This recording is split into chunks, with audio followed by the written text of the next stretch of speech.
you start it, and then it's like you think, oh, okay, now I know what I'm doing, and then you start it, and you're like, no, I have No, no I don't know fucking clue what I'm doing. I don't know what I'm doing.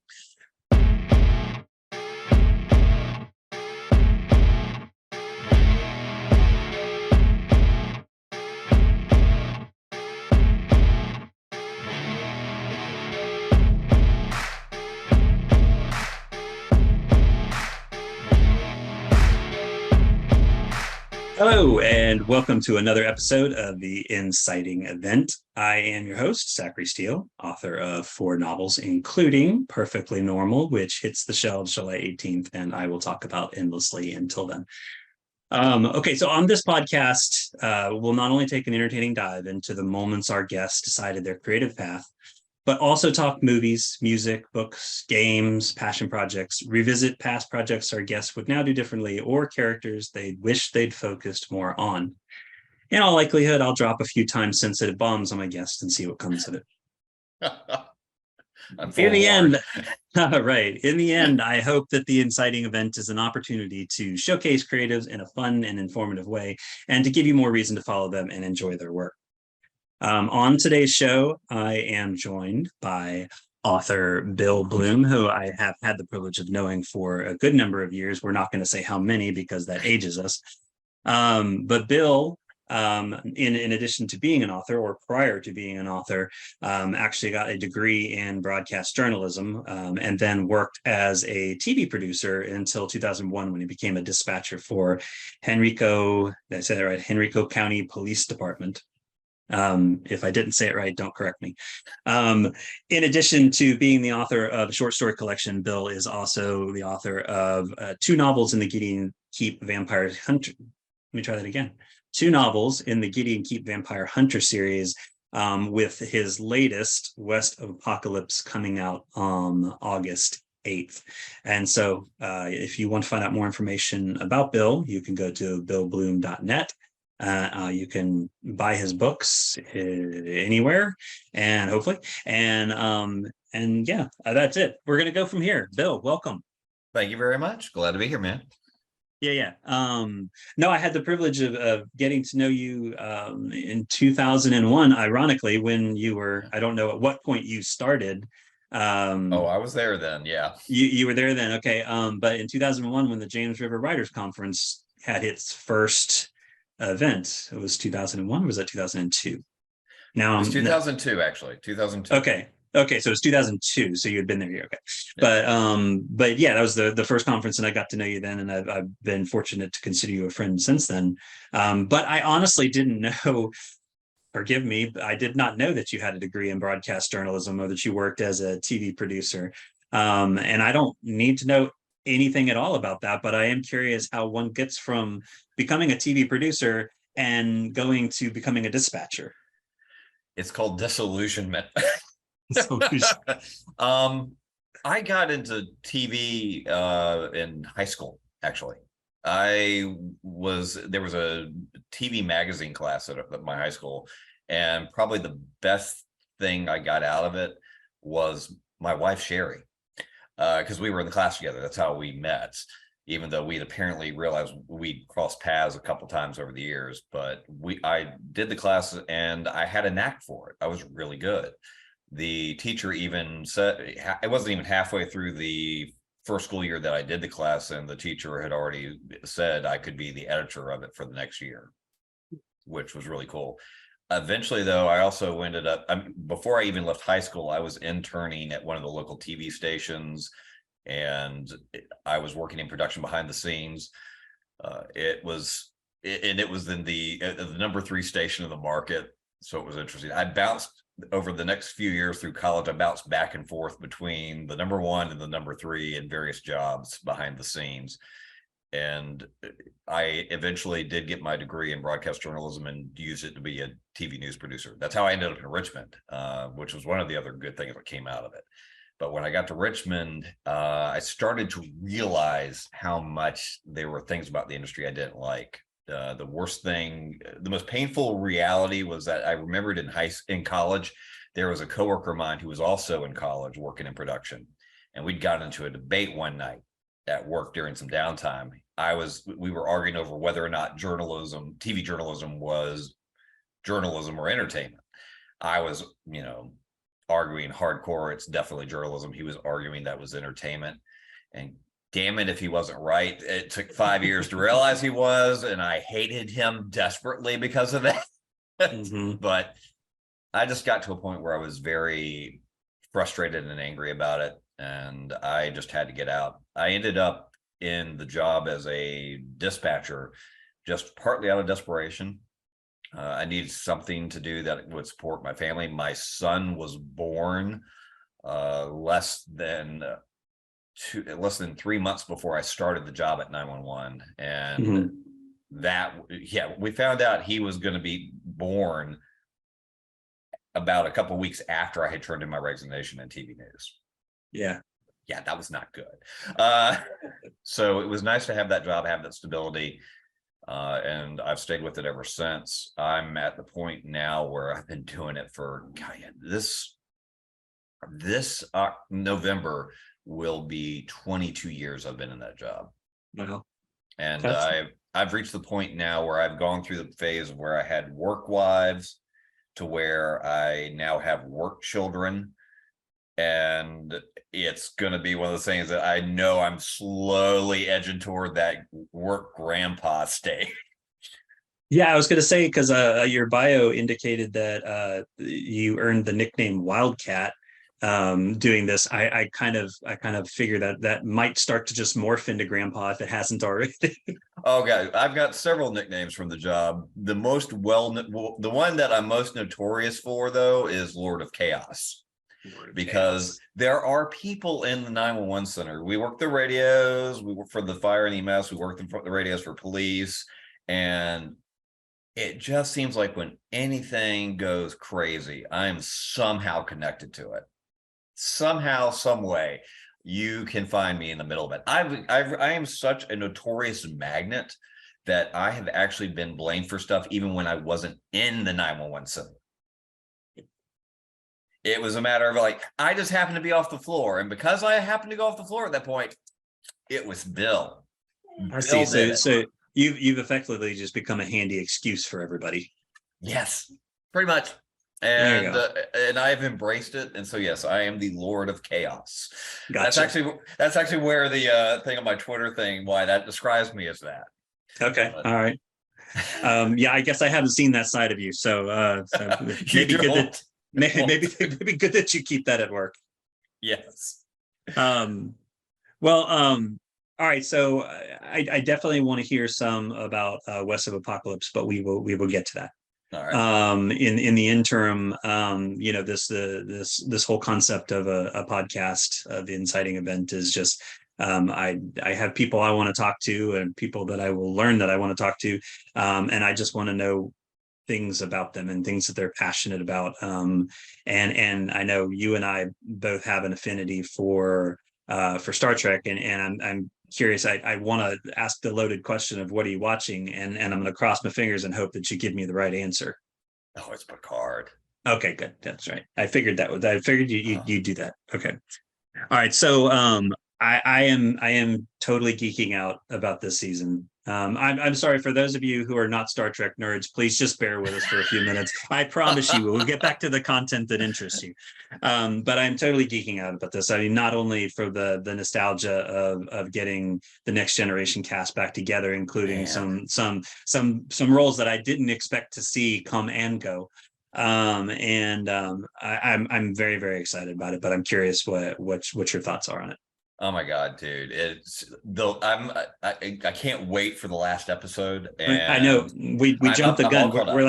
We're one day short of the season finale, but yeah, anyway. The last episode, oh my God, I was weeping so many times. And it was just like, oh my God, the scene where they already kind of gave up the information even before the season began that they were going to have the Enterprise D back somehow. Right. Seeing the Enterprise D, I was shocked at how much it choked me up. It was so wonderful. Yeah. No, it's interesting because I mean, when I have time to kill, I'll go on to Paramount Plus and I'll be like, okay, I just do a little scroll in my head and come up with numbers, and I go, I'll watch that episode. And so I probably know way more about these episodes than, I really should, to function as a normal member of society. But being able to see all these little things pop up, and even down to Moriarty, this little brief moment of Yes. Moriarty, and bringing back all the actors and finding a way to bring Data back, and all these little things that even Roe being part of it. That was an That, awesome surprise. I managed to yeah, avoid a lot of spoilers. And when she showed up, I was so happy. I know, Oh my right? gosh. I Yeah, no, loved her character. no, I'm a big Michelle Forbes fan. I mean, she's been in a Yeah. number of things that I've watched really good, but seeing her come back, and I don't remember the actress's name that played Shelby, but Shelby coming back in the last Yes. episode.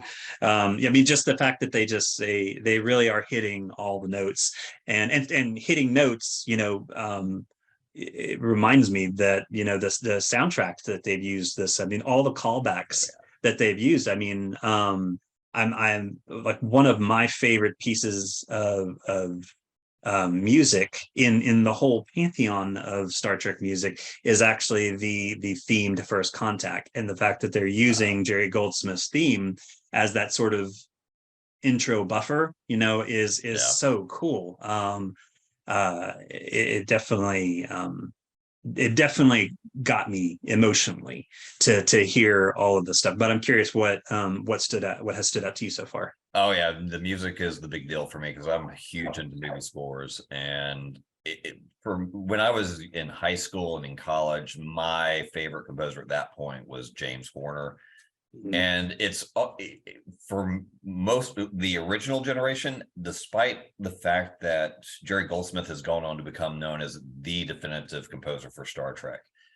For me, with the original series cast and their movies, it was hands down for me the James Horner scores. I feel like he just had such a better score. And in Goldsmith's defense, oh my God, he got like the worst movies. He got the worst. The only two movies he did for the original series cast, the first one, which Mhm. Snooze Central, and then Right. the fifth one, which was, oh dear God, no pun intended. I Just, mean, what the hell was going on with, but it I was just, mean, if you want oh, to dive into that real quick, like it's really interesting because I've never in my life learned how to count to six without using five until that movie came out. And I can find myself at times going 1, 2, 3, 4, 6, 7, 8, 9, because the number five just doesn't exist anymore because that movie was yeah. such an atrocity. But that's a sidebar. So Well, please continue. Please well, continue. well, actually, this can kind of bring it back a little bit, though. Well, okay, we'll talk about the James Horner thing, but we'll come back to the fifth Okay, movie in a moment. that's fine. But the first episode of Picard, when they leave Space Dock in the Titan, there's a Mhm. musical callback to at Star Trek II and the piece for Enterprise Clears Moorings by James Mhm. Horner. And when they did that, I just I lost it, man. I cried. I was just crying because as a guy who grew up in love with James Horner's music, it was just to see that acknowledgement of his contribution to Star Trek meant so much to me. And it just, man, it was brilliant. Just Yeah, brilliant. What they've done with the music, the way they have called back to so much of what's come before, not just to the movies, but also even the other series that were outside the Next Generation. I love mm, how they've tapped into Voyager several times yes. for 7 to 9, and it's And gorgeous. the mention of Admiral Janeway, and I've been holding out hope. I never saw anything about Kate Mulgrew being part of it, but I've just been holding out hope that we would get to see her, because I honestly think that she turned out to be my favorite captain, of all the captains. I enjoy watching her. But yeah, you had mentioned, Jerry Goldsmith and 1 and 5 being the ones that he did the soundtrack for. But one of the pieces of music that they've used a few times when Worf's been on screen is the Klingon battle theme that originated from the original motion picture. Yep. And I love it. I mean, they've used variations of it over the years, but never the exact score that was used then. So yeah, I've thoroughly enjoyed that. I would argue that the best Star Trek movie score is, in fact, First Contact. and I know there's some hardcore fans who might take offense to that, because I mean, I think for a lot of folks, the first one is the winner because that's where Goldsmith built the themes. Mm, My argument, though, is I feel like when he finally got to come back to that Star Trek with that film, he got to perfect the themes he had started decades earlier. yeah. And Worf getting to have the Klingon theme turned into something heroic, to me, was one of the perfect examples of that in that score. But there's even Yeah. also the added aspect. I love that as a film for the Next Generation cast. He also had pieces within it that were written by his son. So in a sense, it was a score that was also the first and the second generation. Right. Which, Yeah. No, that was I will be in that camp. That First Contact soundtrack is actually my favorite. There are elements of other soundtracks that could be my favorite pieces, but in terms of the overall composition, that both has a movie for the Next Generation crew, yes, and as a soundtrack, was easily my favorite, and it's not even close. yeah. I will say now, I will come back to that the fifth movie of Star Sure, Trek. yeah, yeah. Let's bash the worst Star Trek movie Well, ever made. well, no. Here's the thing. I think the biggest sin committed. I think it's easy to forget about the fact because you really haven't heard him do a lot in recent years. But Shatner is an author. He's written a lot of books, and Including his character's own resurrection. right. And so I think a lot of the problems with the film is that he was structuring it like a book. And you can if you look at all the stuff that's being done in that film, the plot, the way it's constructed, the way the characters are handled, it has a very book design to it. Mm-hmm. I could see it working as a book, but as a film, it was awful. And it really does kind of highlight that there is such a significant difference between writing a film script versus writing a novel. There Yeah, is a lot of different, while some of the skills overlap, they are still radically different in the result. yeah, And yeah. you see how it can go so wrong. It probably didn't help that it was coming off of a very wonderfully written 3 movie arc, Yes. the trilogy within a series of movies, and so you're like, oh my gosh, the Voyage Home wrapped up the 3 movie cycle so well, and now what are we doing? Oh, we're going to look for God. What? I was so shocked when they in Strange New Worlds where they actually brought back Cybok. They did, but I think that version of it makes more sense because he's Yes. he's definitely way more fanatical and more of a threat than this one was. Who I know we're seeing him as an older character, Yeah. and so he's probably softened some anyway. But he was just way more theologically driven than fanatically driven, Yeah. and I don't know, it fell so short of, I mean, then you get The Undiscovered Country right after that, and so it's sandwiched between this wonderful 3-story arc and this excellent, like the best movie it's right there with Wrath of Khan, Oh as yeah. the best movie of the original crew, and then you had this sort of sidebar of a story. But yeah, anyway, I think we could probably fill an entire podcast, just ranting about the 5th movie or just about Star Trek in general. So for the Yes. sake of everybody who is not at all interested in Star Trek, we're going to move on, though I don't want to leave music just yet. I'm curious. Yes. Okay, sure. I live long and prosper to you too. But peace and long life, is that right? That's the appropriate answer. Anyway, so composers, you talked about your love for James Horner, and I'm curious who your favorite composer is. I will say, before you respond, that I will take the populist view myself and say that I cannot get away from John Williams, because I mean, not only has he created these brilliant soundtracks over the years, that really, they're so character driven. His music is so character driven and really embodies the writer's mantra: show don't tell, like you showing me what these characters are. But he's also, dude's like 90 years old and he's still creating Oh yeah. brilliant scores and composing them himself and conducting them himself and showing up to Academy Awards like, whatever, I'm just 90. And I mean, I gotta love the dude, but I'm curious. I know I'm gonna hope yours isn't John Williams because I just stole it from you, but Oh no, go. Okay, good. my guy is Marco Beltrami, hands down. Mhm. I love Marco Beltrami's work, and he is one of the few composers.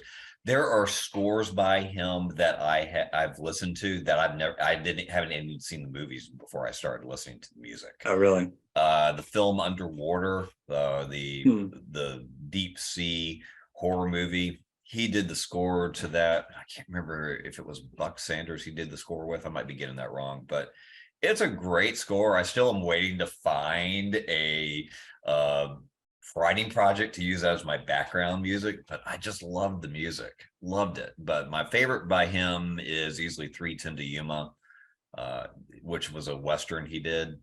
Yeah. And it was such a brilliant concept on that score. And it's got my favorite piece by him in it too, which is called Bible Study.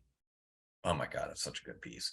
But with that score, he took a very interesting approach to doing scoring a Western, which was that traditionally what you see a lot of composers do for Westerns is they will take modern day instruments and they will try to play them in a way that evokes the Western themes.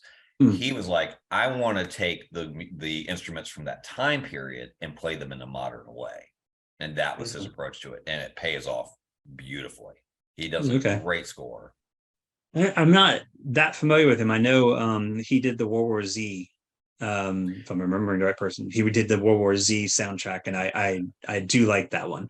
Um, I don't know it through and through, but I know I always pay attention to when it's orchestral soundtracks. I always pay attention to it when I'm watching a movie, enough to that I can actually get distracted from the movie if it's really good. And I do remember that one. That's actually where he made his bread and butter. He became known as a go-to for horror films, Mm. which in fact probably his best work in recent years horror wise would be A Quiet Place. Oh, right. He did Yeah. do that one, and he did Scream too, didn't he? Yes. Yeah. I mean, there's The very Scream little in movies. the horror. There's very little stuff you can find in horror that he has not done, or even horror tangent. My introduction to Marco Beltrami was the score he did for Blade 2. Mm. And it's not my favorite score of his, but it's got some great pieces in it, and it shows off his range a little. But he doesn't just, and he's definitely not limited to the horror. He did the score to Free Solo, the documentary about climbing, and it's not.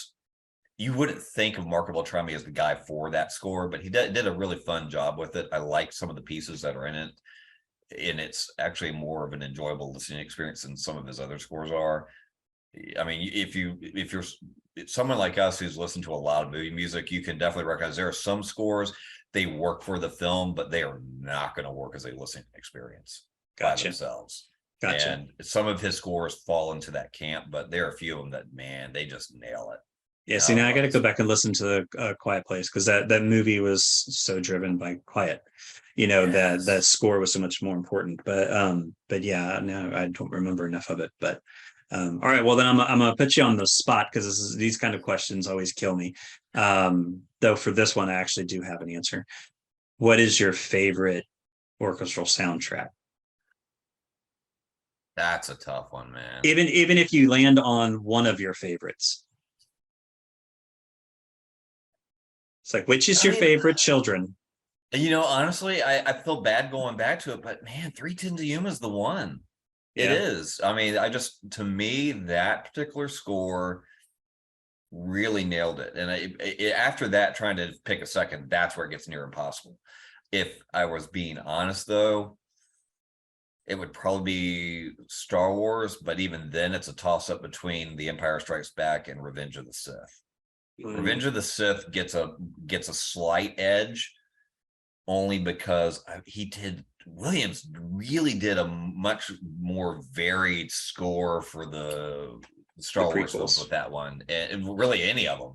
I don't Yeah. I don't feel like any of the other Star Wars films have the diversity of theme to it that film did, because there's Mm, like a few pieces that are just kind of come out of nowhere yeah. but work. Yeah. No, that's true. No. Um, though I could have multiples here. My one of my favorites is and probably will always be John Barry's score for Dances with Wolves. Interesting. That's a good pick. Yeah, because it's I don't know if it's just that there's so much calmness to it and yet power behind it that it's something that I can use to like really center myself at times. Certainly not my walking soundtrack, but that's more of my hair bands from the late 80s. But definitely it's just I don't know that I love the movie anyway, especially the extended version of it. But there's just something I don't know. There's just something about it that hits me in the right spot. I've come to realize I think probably the most versatile movie score ever for writers is probably Hans Zimmer's score to Inception, because the whole design of it was to evoke the feeling of being in a dream. Yeah. And so that is very much what a writer does anyway when they're writing a story. So it's like, it doesn't matter. Are you writing romance? Sure. Are you writing a heist? Sure, because it was a heist film too anyway. Yeah. But I mean, it doesn't matter what you're writing, that score will work. And Yeah. plenty of times I've leaned on it. If you're going to go down the Hans Zimmer route, my favorite of his is going to be Gladiator, That's a and good one. it's not that for me. I don't know. He nailed that particular one. Oh yeah. And the whole opening sequence, the music that went to that battle sequence was so brilliantly done. And then gosh, I'm totally blanking on her name. That Lisa Gerard that he had come in that he brought in to do the vocals behind it. It was just so good. But yeah, I think for me, oh, sorry, go ahead. No. Go ahead. Okay. Go. Well, I was gonna say he actually has one of the scores where it's like I watched the film because of the music for the film. The first time I tried listening to the score for Interstellar, it didn't connect for me. But then I listened to it again while I was writing West of Apocalypse during the last third of the book. And it just really worked for me at that point. I came to where I love that score. And I will acknowledge, with the exception of Dune, that prior to Dune, that was probably some of his best work. Yeah. Especially in recent times, because there was something about it was very distinct, I feel like, from any of his other work in some ways. Yeah. And I like that about it. Yeah, fair enough. You had mentioned writing when you were talking about Inception, so I'm gonna weave right into that, because one of the things I like to do in this the inciting event is this point in storytelling when your protagonist or protagonists are their world is rerouted. Their path is rerouted through one singular event that happens around them or to them, and it's called the inciting event, the inciting incident, the catalyst, these kind of things.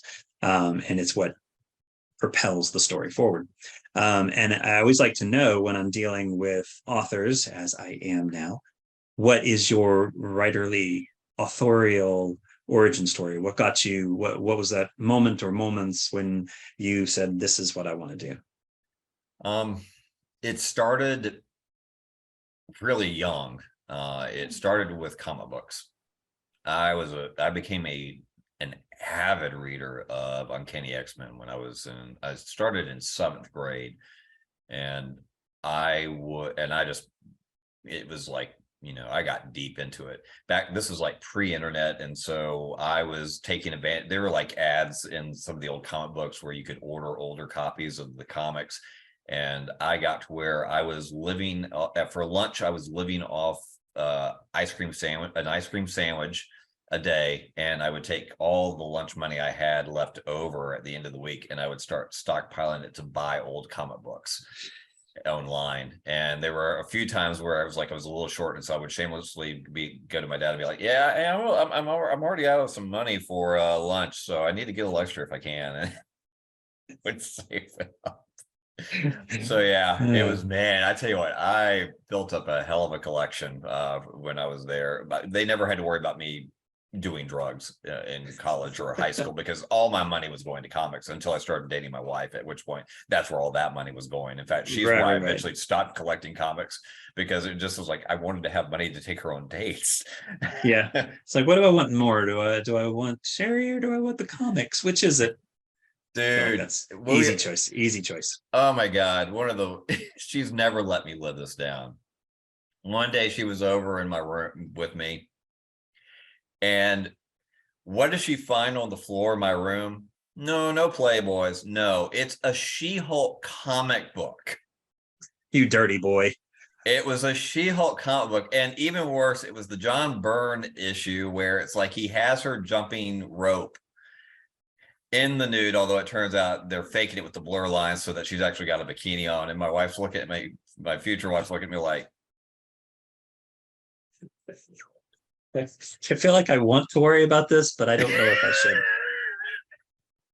yeah, even dude, I mean, it's like that's more than, I mean, that's decades ago now, and I still haven't lived that down. That's funny.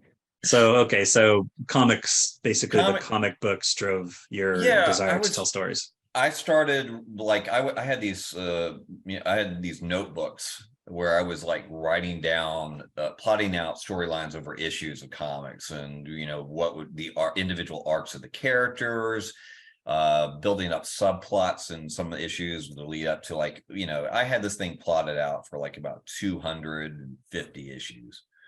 And of course, none of that will ever see the light of day. Not exactly. Kind of has a little. Mhm. But that what kind of got me going. And I tried to write a comic book a couple times, and I even was going to try and partner with a classmate as an artist. And I came across this guy who was a published author in comics at the time. And I don't know how I crossed paths with this guy at this point, no clue. But he made a point to me about one things that kind of frustrated him in his career is that he had created this comic book and he eventually lost control of it to the artist. It was no longer his, he never got to work with it again in the art, because the artist was I assume the publisher had the artist take it over completely. And he hated that he lost that. And I was like, wow, that kind of made an impact on me. And so I was like, you know what, maybe I should do this as a book. And so I wrote my first book in high school. And at that point, I was not a very good reader outside of comics, which is not a good way to be trying to write a book. And let me tell you, man, that book was a disaster. It was awful. It was awful. I wrote the first book I ever wrote was actually like 6 short stories, essentially. I mean, more like novelettes, which is funny because that kind of is what I did with West of Apocalypse, but in a better way. But it was just, I bridged the space between these things with like journal entries, because my biggest influence at that point, the few books I'd read that I really enjoyed, Frankenstein and Dracula. And let me tell you, that was a weird ass book. My wife unearthed it many years later. I had a printed out copy, and my wife unearthed it, and when she was in one of her spring cleaning fits, and she started reading it, and she's like, there's actually some really good stuff in this. And I was like, yeah, but it's surrounded by so much dreck. But she was like, this was like way back before 2010. I can't even remember how far back it was now, but she made the point. She was like, this was like when YA was really starting to take off. And she was like, you should try and recycle this and do it as a YA book. And so that's what I did. And one of the biggest short stories I ever got published early on in my career was The Deadlands, which is the title story of my short story collection. And it was inspired by that piece of dreck. The book itself, the original was called The Demon Riders. And the idea I had to figure out, I was like, all right, if I'm going to try to find a way to make a superhero novel and make it work, how am I going to do that? And so I started playing around with all these ideas. I wrote an entire book. The Deadlands was actually cannibalized from the first third of that book. And it doesn't stand on its own as well as it could. And that's one of those things that always will frustrate me. But I also will admit that looking back, it wasn't going to ever ultimately as a novel be what I wanted it to be. I have since then written a manuscript that I feel like comes closer to that, and I'm hoping to get that out there in the near future. Yeah, cool. Well, okay. I want to make sure that we can get to everything before we go. So, speaking of stories and writing, I'm curious, with the job that you have as a dispatcher, without crossing any ethical lines here, are there any stories, because I have to feel like there are some stories there that Yeah. some people might not even believe. But I'm curious, are there any stories that come from that? And also, on an aside, has your writing been influenced in any way from these moments? The biggest influence from working in 911 was actually the Get and Keep books. It was funny because before I started the first Get and Keep book, I was working on a book to take advantage of my 911 experience. And I was writing a urban fantasy, and I was going to make the main character a 911 dispatcher. And man, there were just a lot of things going on in my life at that point were not so good. And my relationship with that book was toxic. I mean, bad toxic. I finally I got about 10,000. I can't remember exactly how far I got now, but I feel like it was like around 10,000 words. And it was structurally, it was working. But because it was tapping into so much bad stuff in my life, it was just a horrible experience. I don't know that I could ever go back to it. And I took a wooden sword that I owned when I was at my worst moment with that book, went out into the yard and started just swinging it repeatedly at a tree until the wooden sword was nothing but splinters. I was so angry and frustrated because it was one of those things that, from a pitching standpoint, being able to pitch something with my 911 experience, it was great. And it wasn't going to work. And I was so mad about it. And I confided into Sherry that night, just how upset I was. And she said, "What is it you really want to write?" And the answer was immediate. I want to write the best damn vampire hunter book anyone's ever seen. That's what I wanted. I had no idea how valuable my knowledge as a 911 dispatcher would be for that book. Really? Yes, there was so much stuff that, that book actually was very much born out of a lot of my 911 knowledge, and there were elements of it that I got to take advantage of with it. I'm sorry, but all I can hear are 911 calls where people are like talking about a vampire and please send the hunter and that kind of thing. It's like, there's my inspiration. Go ahead, real world. Oh no, yeah. Well, actually, it was more like, the important thing is, with that book, I wanted to craft a story setting where it was very credible that this hunter and these vampires could exist in our world and you wouldn't know they were there. And so working in 911, you learn how to think about what people are saying and what they're not saying. You learn what little details are important, what people notice and what they don't notice. When I take a 911 call, I have to be able to visualize what's going on the other side of that phone call to make sure I'm getting the information that I need for my responders, whether it's for an ambulance crew or for police or both. And I need to be asking the questions that are going to get the details I need, because otherwise my responders are going to be going to a situation where they're not safe. And that can create problems for everyone at that point.